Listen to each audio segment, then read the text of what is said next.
మిత్రులకు శుభోదయం. ఈరోజు ఆధ్యాత్మిక ముఖ్యాంశం అజ్ఞానాన్ని రూపుమాపాలి. ఆదిశంకరుడు చెప్పిన అజ్ఞానం వేరు. ఈ అజ్ఞానం అది కాదు. అంతటా వ్యాపించి రాజ్యమేలుతున్న ఈ అజ్ఞానమే అధర్మానికి, అన్యాయానికి కూడా కారణం. తప్పునకు మరో తప్పు తమ్ముడు అన్నట్లు ఈ అజ్ఞానం బంధువులు ఎక్కడ చూసినా ఉంటారు. ఇది యోగ్యత లేని వాళ్ళని సింహాసనాలు ఎక్కించి రాజ్యాన్ని చిన్నాభిన్నం చేస్తుంది. జనాలను పావులను చేసి ఆడుకుంటుంది.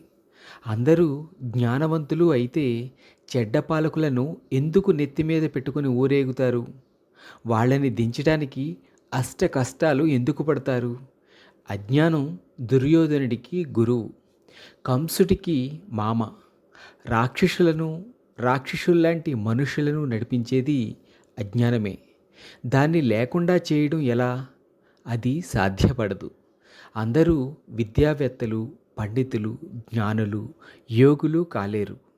జ్ఞానం ఎంత సనాతనమో అజ్ఞానం కూడా ఆనాటిదే అని వేదాలు చెబుతున్నాయి. ఈ రెండింటి మధ్య పోరాటమే జీవితం.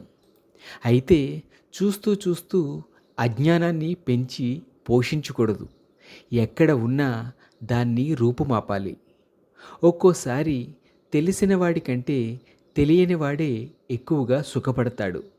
అలాగని అందరూ అజ్ఞానంతో ప్రవర్తిస్తే లోకం ఏమవుతుంది? మసక చీకట్లో తాడు పాములా కనిపిస్తుంది. దాని మీద దీపపు వెలుగు ప్రసరిస్తే అది తాడు అని తెలుస్తుంది. అజ్ఞానం తొలగాలి అంటే విజ్ఞాన వెలుగులు విస్తరించాలి.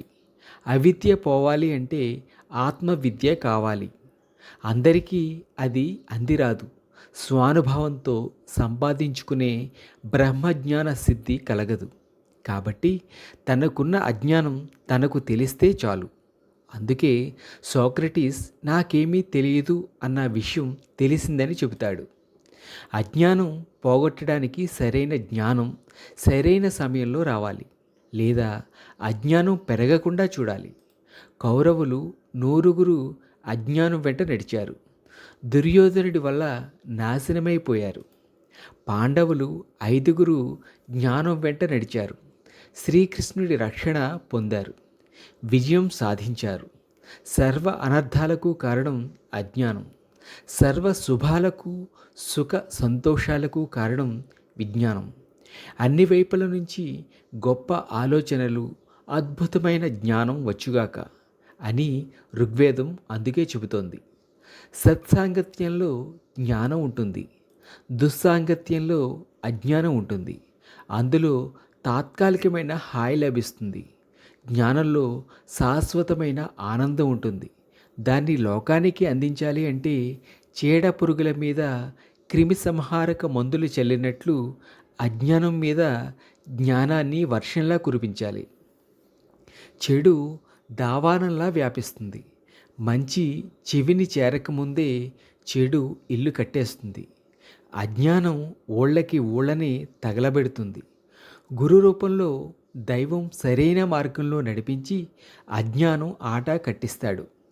ఎవరికి వాళ్ళు బాధ్యత తీసుకొని ఎక్కడ అజ్ఞానం, అధర్మం, అసత్యం పేరుకున్నా వాటిని నిరసించాలి, ఎదిరించాలి, రూపుమాపాలి.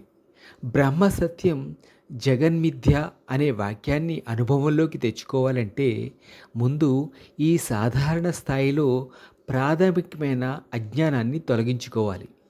సత్యమేవ జయతే. మీ రాజా.